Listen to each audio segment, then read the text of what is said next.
Don't be drawn into conflicts that are not yours. Don't hate people you don't even know. Don't hate people who have not even wronged you. Focus on our country. Ndio tunasema kule Nairobi, wale ambao wanaleta furugu na kuharibu biashara ya watu, tunawakemea. People struggle to build lives. Mtu ana duka moja kidogo, ako hapa na stoko yake 1,100, munaleta furugu, vijana wanakuja, wananyakua yote wanaenda. Insurance hailipi, mambo ya fujo. So you have crippled somebody who has struggled so much to be somebody.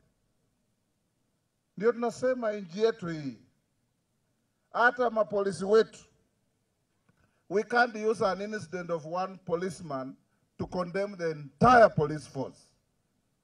Hawa vijana wamesimama hapa ni kuhakikisha tuko na amani.